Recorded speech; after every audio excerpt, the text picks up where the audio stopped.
Hey you guys, this is Josh and Carolyn with Homesteading Family, and welcome to this week's episode of the Pantry Chat Food for Thought. This week we're going to be talking about the upcoming Traditional Skills Summit and the School of Traditional Skills grand opening, and answering some of your questions about it. Exciting, really exciting stuff that kicks off Monday. But Yay. Before we get into that, a little chit chat and catching up. And so what is going on with you? You're looking bright and smiling and feeling good. This is the second pantry chat in a row we've gotten to. So yeah. That's awesome. I'm definitely better and better every week. Yeah. I still have my moments where I go hide in my bedroom and my bed. but I'm feeling better, and the morning sickness is gradually backing off, and my energy's picking up, and I'm not hiding from the food smells as often. Yeah, you actually came, and dinner times we often serve from the island and kind of walk through, especially this time of year because we're eating outside, and Carolyn has not wanted anything to do with that for a while, and he actually showed up the other night, and got involved in the food. I got into the kitchen, which is kind of almost a joke at this point, because here we are, it's harvest season, it's garden season, and we have the best freshest produce to cook with, and like all these great things are happening in the kitchen, and I'm like, oh, don't get me near the kitchen, I can't even smell it, I can't see it. So it's a little challenging, but luckily we've got some young ladies in the house who are accomplished cooks and becoming more accomplished at preserving food. So there is still, even though Carolyn's been out, there is a lot of preservation going on. The two harvest rights are generally running about around the clock right now. Those are the freeze dryers, Freeze dryers, yep, and the canners coming in and out. Yeah, we got a lot of things happening. Definitely fermenting, a little bit of freezing, all sorts of good stuff. Are you excited about the mushrooms? We've got our own homegrown mushrooms for the first time this year, and that's pretty cool. I'm very excited about it. I haven't eaten one yet, just with some of my issues, but I'm very excited about it. And so I know we've been freeze drying a lot of those. We have wine cap. Mm-hmm. King's Treforia. Yep. Homegrown wine cap mushrooms. And so that's really exciting. Yeah. That's like a whole new level, whole new step.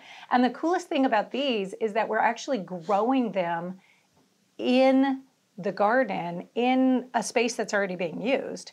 So they've been spored. You should probably talk about this because you're the one who did it, but they've been spored into the walkways. If you guys have seen our garden, you know that there's the wood shavings down in the walkways. Right.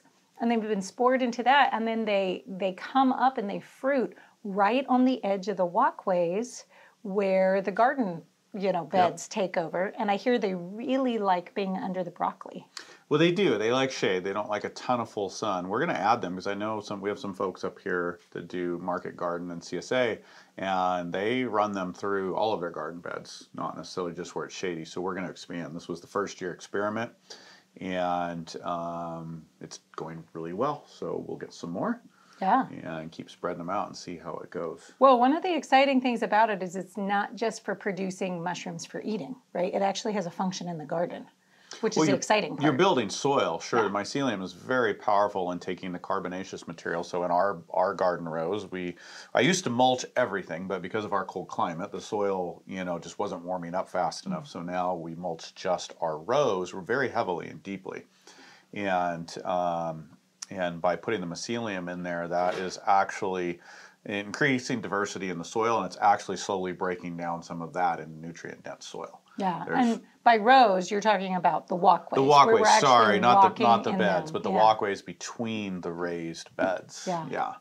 And so like Carolyn was saying, it comes up on the edges. And yes, that is converting carbon material into rich soil. Mm-hmm. And I know some folks up here that have actually laid down heavy 8 to 12 inches of chips and are creating great compost just from the mycelium inoculation and the process that goes on there. And I don't know a whole lot about that, but it's really, really cool to see. And well, you guys have heard of mushroom compost, right? That's a thing in the gardening world. You go get mushroom compost, and that's just the soil, the leftovers that the mushrooms have been from the grown commercial operation. Yeah, yep. from the commercial operation. But it's a good quality compost to have on hand. And so anyways, making your own. So in permaculture, this is a thing that we call stacking functions, right? Yep. We're taking something like our walkway and introducing more and more uses for that. And I just, that makes me excited. Like I see efficiency happening there, and that makes me happy. It's efficiency while creating diversity and creating, biological systems work best with a lot of diversity. And so we're adding a whole new element to that because that adds some of the fungal community into the garden soil and just creates a richer environment, which is better for the whole garden. Everything. So that's a win-win. Yay. Yeah. Good. Well, what about you? What have you been up to? Whew. Well, besides a lot of focus on launching the school here, and we'll talk about that in a minute, we are been working on the rock walls, the retaining walls, the cellar, and getting a lot of that in, and additions, just multiple projects around the house. And then some barn poles are going up for a pole barn right now. We set posts yesterday, and the guys are out setting some today to get an extension on the barn. We're trying to stock up a lot, bulk up like we do on hay and feed, and we need a little more cover. So been part of the plan for a while. So yeah, just a lot of big stuff and starting to feel the crunch. Late August, the nights start getting cold, the days are still warm and hot, but you start going, okay, winter's around the corner. We got to get some of these projects done. We got to get firewood in. So starting to feel that pressure a little bit. Air starts taking on the special fall quality. Like it's still warm, so I don't even know quite how to describe it.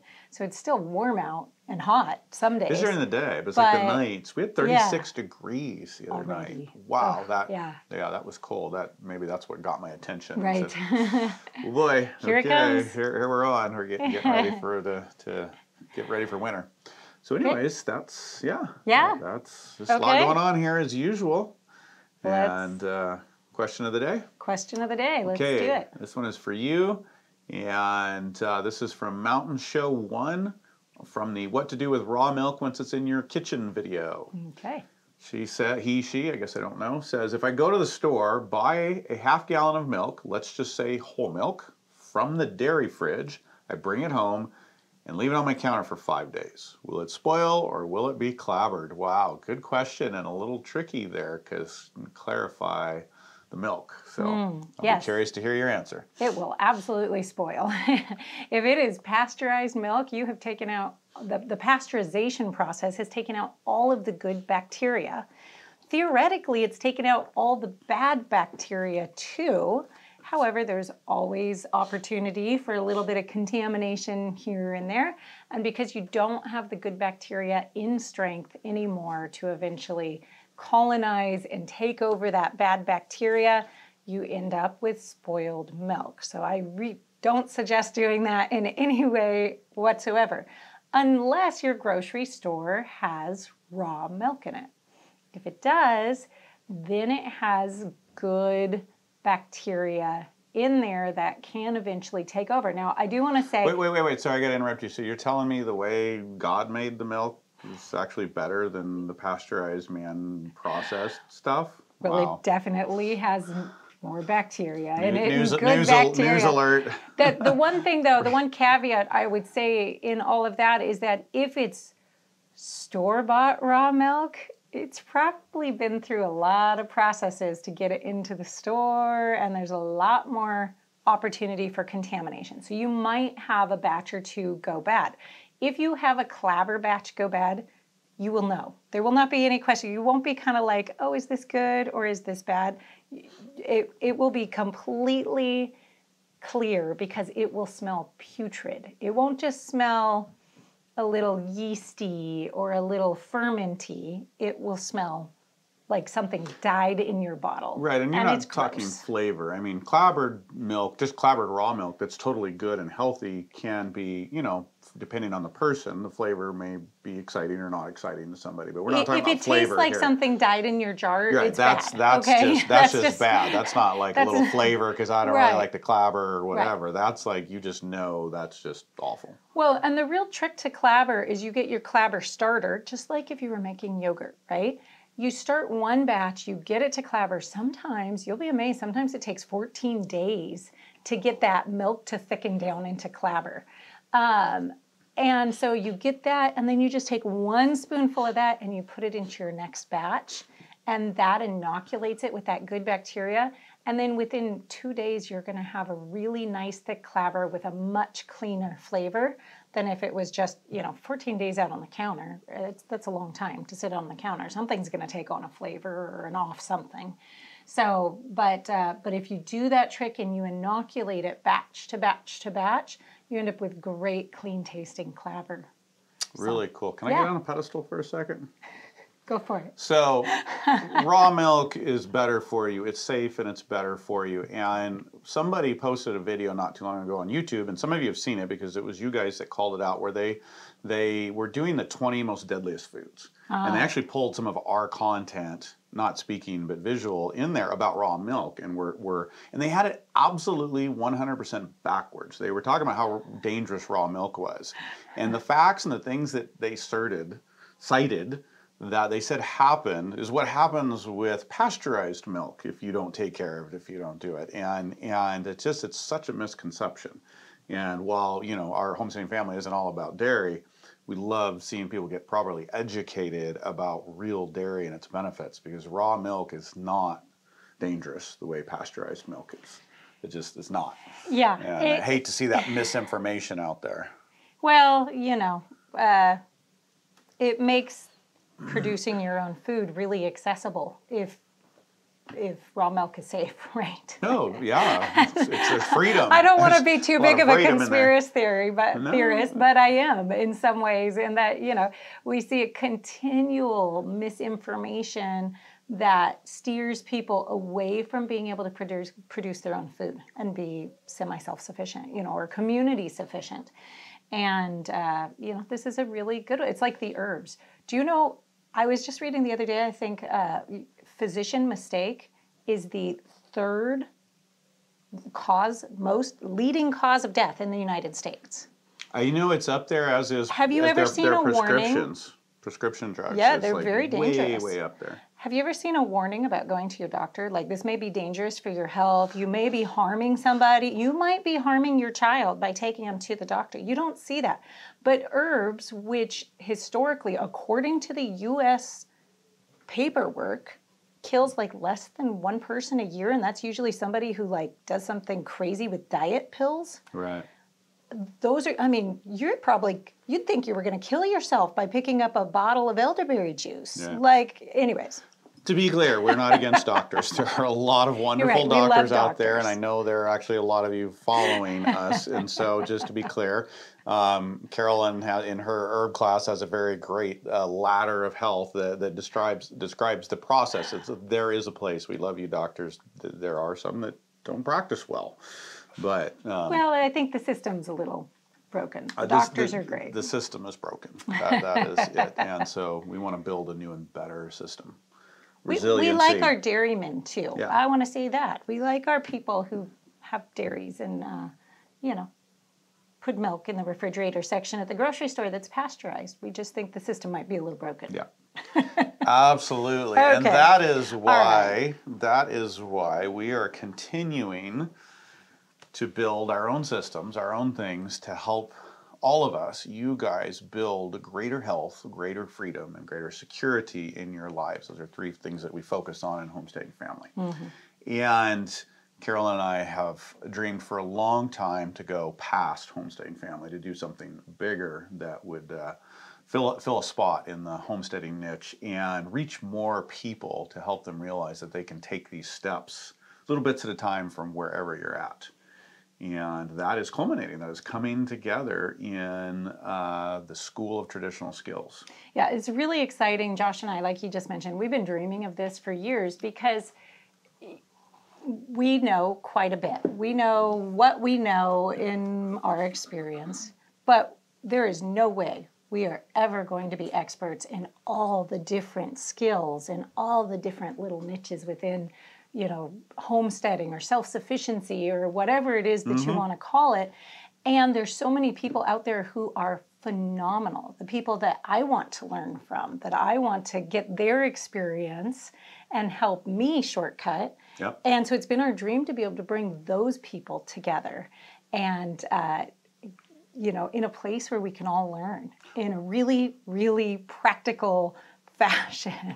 Because you guys know a lot of the information out there is not practical, right? Well, and there's so much you have to sift through, and there's so much. YouTube's great. You guys are, if you're watching this Pantry Chat, you're watching on YouTube, that's wonderful. It has a lot of great purposes, but when it comes to just solid, actionable education that you can go find, learn, and do, that's been a challenge. And if you've been following us for a long time, you know that a lot of our videos, we try to make them just that. Yeah. We're limited, as is anybody else, in how many we can do.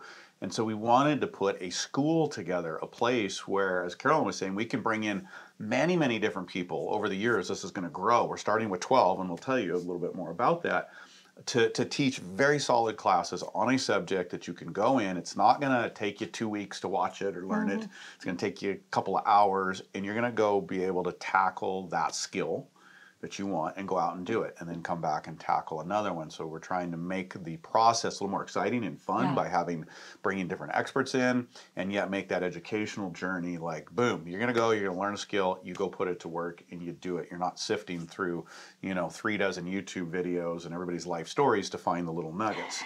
That's fine. That's fun. That's good. We all like to do that. There's a place for that. But we got a lot of feedback, and I got a lot of feedback on a video not too long ago that was very affirming. Because some of you folks were telling us, hey, don't stray away from the education material. We need this. We want to be learning, not just watching lifestyle. In fact, one comment that really resonated with me, because this is how I feel, is they said, no, once I got to doing the life, I don't have time to sit down and watch the lifestyle. I need to go find the information I need, watch it, learn it, and do it. And this is exactly what we are working to do on a larger scale with people that know so much more than us in their different areas. And that's the School of Traditional Skills. It opens Monday, and it kicks off with this free summit. Yeah, this is really exciting because we were able to bring these creators that we have teaching the first set of classes together for the summit. So there'll actually be live summit sessions. The creators will be there with Josh. Josh will be doing all the interviews. Be hosting. And we'll be pulling some of the pieces from inside their class so that you're actually learning something. This isn't just a light discussion. This is actually a learning moment at the summit. But then, the part that I'm the most excited about all this, and I've probably said this before, it's the live Q&A with these creators. Yeah. This is exciting. If you're there for the live session, you'll be able to ask questions.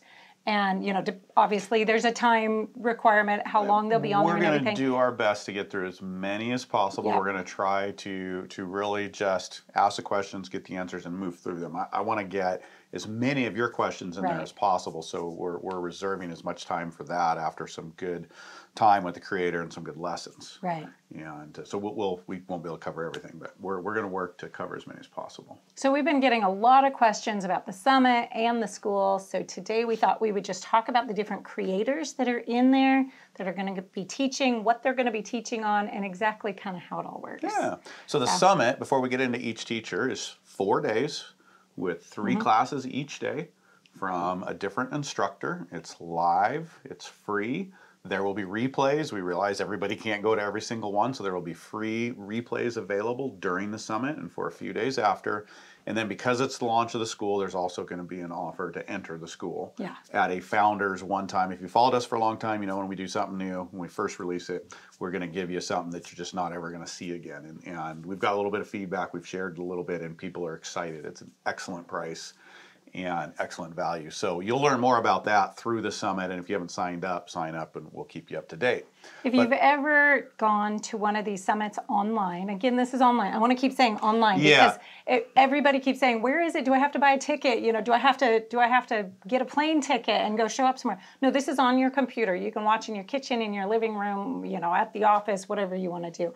But one of the things that is always frustrating for me, and I actually have stopped watching summits for the most part because I know I'm never going to be able to make it live to the ones that I really want to watch, but that they don't, if they're going to do a replay, it's going to be like one tiny little window where you get the replay.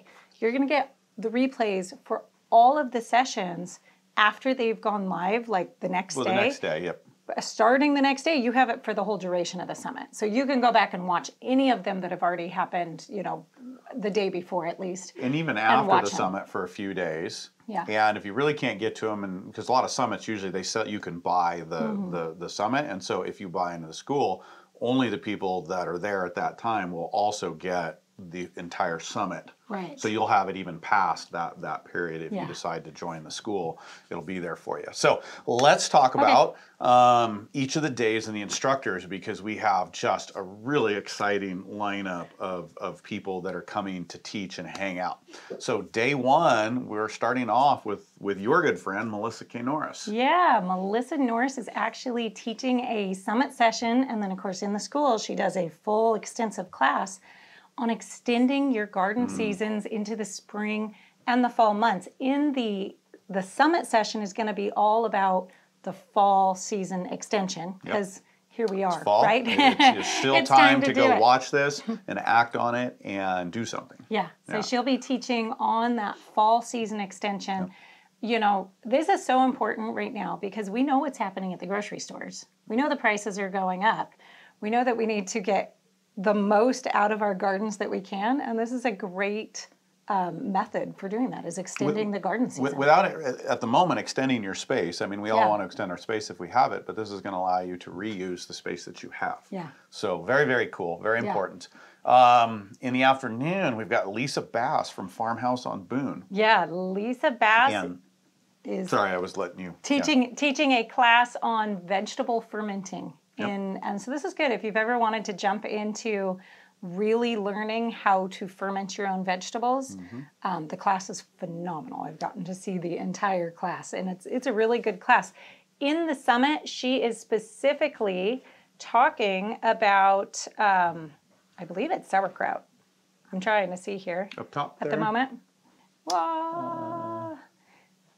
Okay, I'm sorry. I'm not pulling it out at just this moment, but it is going to be a great actual how-to section where you'll actually be taking away with practical knowledge and being able to get something started in your kitchen after the summit, the free summit session.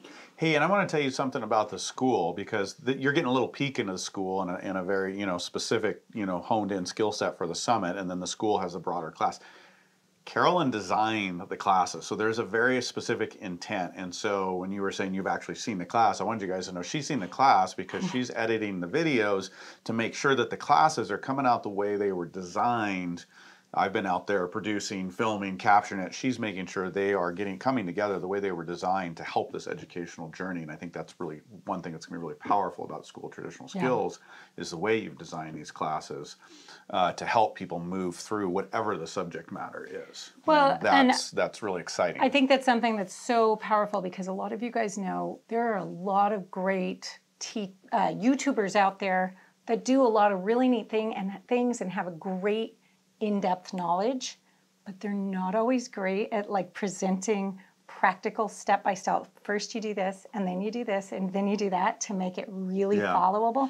And so we've just really created this format that makes it so you can follow along really, really well with the expert. Every class, while everyone's a little different because it's a different subject matter, it has a process that you can depend on that is going to help you work through these things. Right. So anyways, just something you said made me think of that, and I wanted to share it. In the evening on day one, really, really excited. This is one of the most exciting sessions to me, and that is Joel Salatin is joining us for a class on reclaiming pasture. And I don't know if you have the bullet points of what all's in the session, but what's cool with what Joel Salatin teaches, you can do it on an acre, you can do it on 1,000 acres, and everything in between. It's very scalable. So this isn't just for if you've got cows on 40 acres. Definitely going to help you. If you got more acreage, it's going to help you, but if you have less, it's going to help you as well. Yeah, so he will be in the summit session itself talking about kind of your big picture view depending on where you start. What does your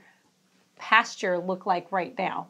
Is it treed? Is it brambly and brushed? Is it great, just wasteland pretty much? Yeah. And what the process needs to look like to go from there to a healthy and thriving pasture. So that's what I'll be talking about in the summit session. Yeah.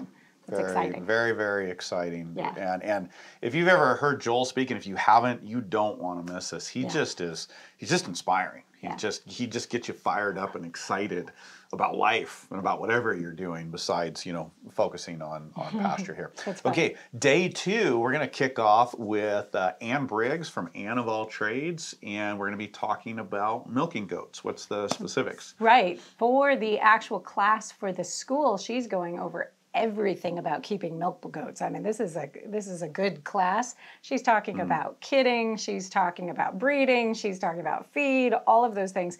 But for the summit itself, she's actually talking about how to milk a goat, like the step-by-step process of milking the goat, handling the milk, taking care of the animal, all of that sort of thing, because I know we have a lot of people who are looking to get into that dairy world. And goats are a fantastic entry, especially for the small holder. Yeah. That they're very doable. Right. Yeah.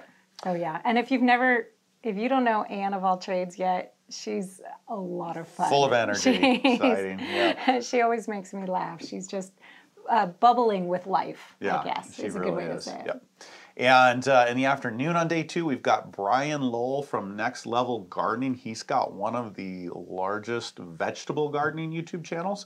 If you're not familiar with him, go check him out. And he's going to be speaking on raised beds gardening. And that seems so simple in a way, but you can expand on what he's doing in the summit, but he brings some systems and brings some things together that just make gardening wherever you're at, on your driveway if you want to, work. It's amazing. I actually just watched his full class yesterday. Yeah. And it made me want to go out and raise bed garden. It was so easy and doable and practical. But what was really fascinating about it is while it had this element of like easy and anybody can do it, he dives in. Like he's covering companion planting, he's covering, season extension. He actually shows you exactly how to make this phenomenal season extender right on your raised bed. It's so cool. That was fun to be there and it's watch really the build neat. on that. And he teaches you how to make the actual raised bed, which is what he'll be covering in his summit session. He's actually going to be taking that part so that you know how to get started and, really start with raised beds by making your own really simple. I watched the build of that raised bed and I was like, I could do that. Yeah. I'm not the one to build anything, but I could totally do that. Cool. It was very, very doable. So that's going to be a fun session. Yeah, it is. All right. And to cap day 2 off, we've got Sally Fallon Morell. To fix that. Teaching on traditional bone broths, and that is another very exciting class. And Sally's awesome.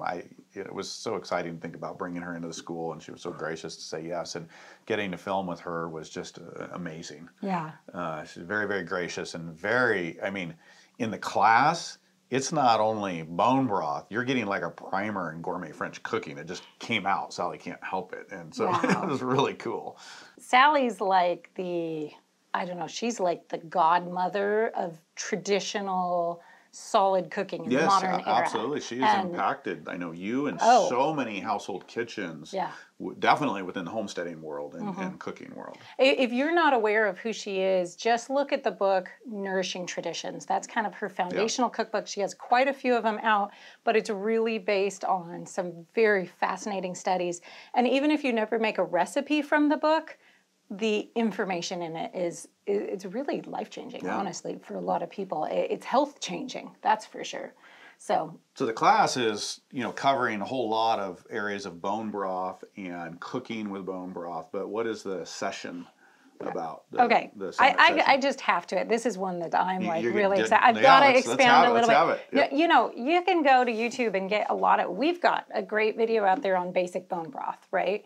She teaches you how to not only make like serious bone broth. This is like I know how to make serious health bone broth now. But how to then take that and turn that into gravy that's good for you. How to turn it into reduction pans. Like she goes through all of this stuff in the class. How to make a cream fish sauce based on, like, this makes your food taste better. This isn't healthy food that tastes like cardboard anymore. This is healthy food that's like gourmet. This is like in your kitchen. let's take everything to the whole next level, your health and the taste of your food. So this just makes me really excited. In her summit session, she's covering the basics of a really, really solid chicken bone broth and making a delicious soup from it. So, and I can tell you the soup is delicious. You got to sit there and eat some, didn't you? We all did, yeah, the whole crew. Yep. They all like the food classes, right? The whole crew. Oh, get to eat all sorts of great things. Absolutely, yeah. It gets very, very exciting. Okay. We better keep moving on because I know we're excited we're not about trying this. to drag this out. We're just excited, and we want to share that excitement with you. Okay, so we'll pick up the pace a little bit, even though we want to cover these. So day 3 kicks off with Maureen Diaz of God's Good Table. Yes. And that's going to be about sourdough. Yeah, the class itself is all sorts of great things about sourdough, from starting your own sourdough starter to cooking with it. And baking all different types of breads and goodies, cakes, all sorts of things. One of the things I love about Maureen, though, is that she's really focused on getting the most nutrition into you as possible. So we're not talking about white flour. We're talking about real, solid, healthy bread. So in her summit session, she's going to take you through the basics of starting your starter, and baking bread with it. So if you're brand new to sourdough, this is going to be a wonderful way to get started. If you're not so brand new to sourdough, I'm sure you're going to pick up some great tips because she has amazing experience. She's 30-year homesteader, been doing sourdough for 25, if not 30 years, and just, you'll get some good pro tips, I'm sure. Yeah. And then the class a little bit, the full class, what all does she go into in the full class? Yeah, so in the full class, again, she takes you all through the starter, making your own bread, making a master dough, discard baking. Some of this is sourdough terminology. Of course, she covers all of that. A lot of different products, you know, along with some artisanal, you know. Right. Good. So it's going to be great. Yeah. Okay. Midday, day 3. Paul Gauci, Back to Eden Garden. A lot of people know Back to Eden Garden, and they don't always remember Paul's name, but most of you know Back to Eden Garden. It's had like over 50 million views, probably way more than that, all over the world. And Paul just takes gardening and it just simplifies it and beautifies it. Just brings it down to very, it's really what we call permaculture today, but what he would say is just God's creation and just working with the way things were made. Yeah. And there's a lot of confusion, though, over how that works. And so in the class, he definitely is going through step by step. I don't know if he's ever done that before in any teaching way. And so we're really excited to have captured it. Yeah. I feel like really blessed that we were able to get the time with him when he is. A lot of you guys know he's getting older.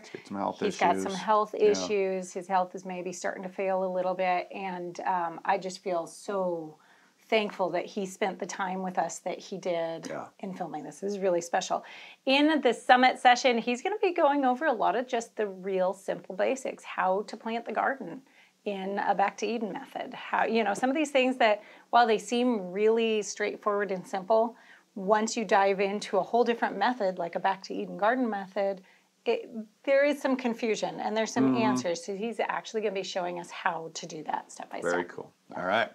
And capping off day 3, really another exciting speaker, Justin Rhodes from Abundant Permaculture and A+, if you're familiar with that kind of homestead streaming service. A lot of great storytelling, a lot of great cinematography there and information. So Justin is teaching a class for the school on pastured chickens, raising your own pastured chickens, and then coming and doing a session here for us at the summit. What's he covering for the summit? On the summit, he's actually going to take you through the full butchering day setup and the step-by-step on butchering. Wow, all right. So and that's timely because that's coming up for a lot of people. He is diving right on in. Now, the class is really in like everything you need to know to raise meat chickens in under 60 days, sort of a thing. Yeah. It's a really good class and very practical, very step-by-step.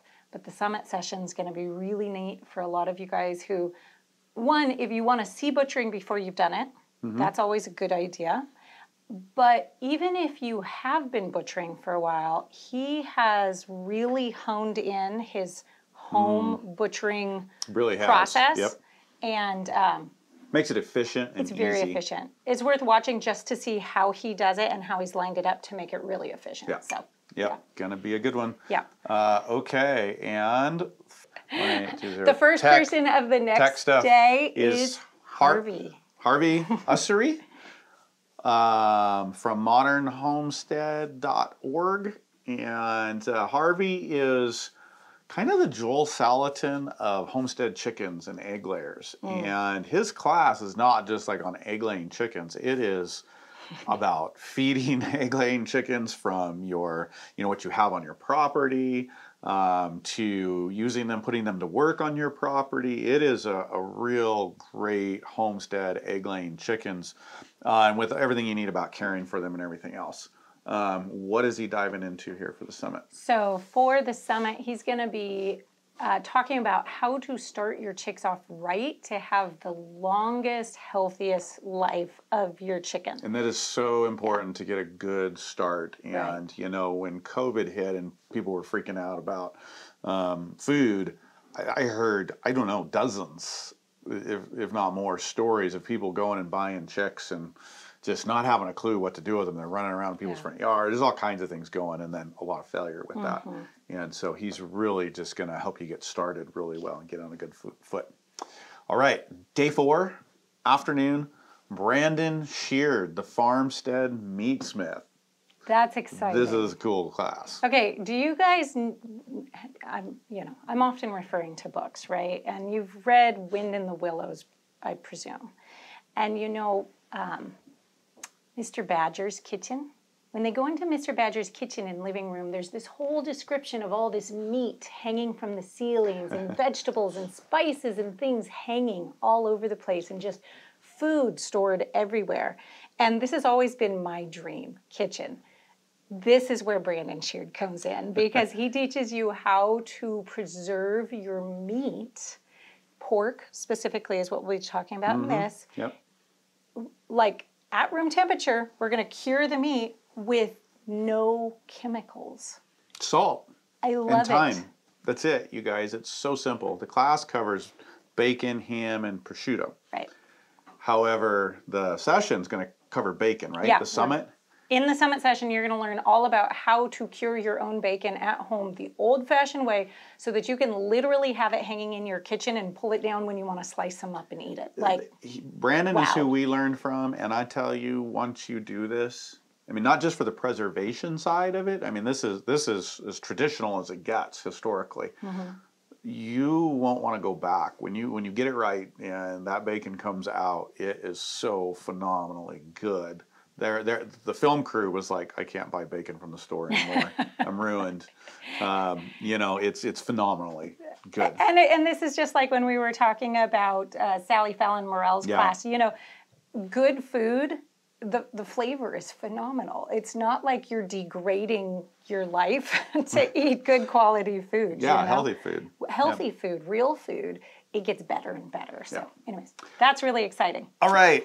And ending day 4, capping the summit off, my absolute favorite session. My beautiful wife, Carolyn Thomas, is going to join me. And we're going to wrap it all up with a session on pressure canning. You have a full class in the School of Traditional Skills on pressure canning. Yeah. Tell us about that. The class itself is really exciting because we're actually jumping in and pressure canning. Like, I'm taking you through about 5 different pressure can projects step by step in the class, and going through in thorough detail, so you don't have to be afraid of your pressure canner anymore. We're gonna really cover this, so you feel really good about it. In the summit session, though, we're going to be talking about the 10 steps to pressure canning success, and while we're doing that, I will be demonstrating with canning broth in your own kitchen. All right, cool. Yeah, so that's really neat. That's a great thing to have on hand on your shelf, especially coming up to the holiday season. Absolutely. So. And if you can't tell, we're really excited. We are. And honestly, if you're watching this and you're not excited, I think you better check your heartbeat, because This is just 4 days packed full of a lot of good speakers, a lot of good knowledge, and very, very exciting besides the launch of the school. So we hope you'll join us. Do make sure, if you haven't signed up yet, that we'll leave you a place to do that below, and we look forward to seeing you there. Any other thoughts here? I think that's it. I'm just so excited to be there and to do this and to be part of all of this. So I can't wait to see you guys and your reaction to it, because I think you are going to be blown away at what you can take away from some of these sessions. Absolutely. So we will be seeing you next, probably at the summit if you're there. So love you guys. It's been great hanging with you, and we will see you soon. Goodbye. Bye.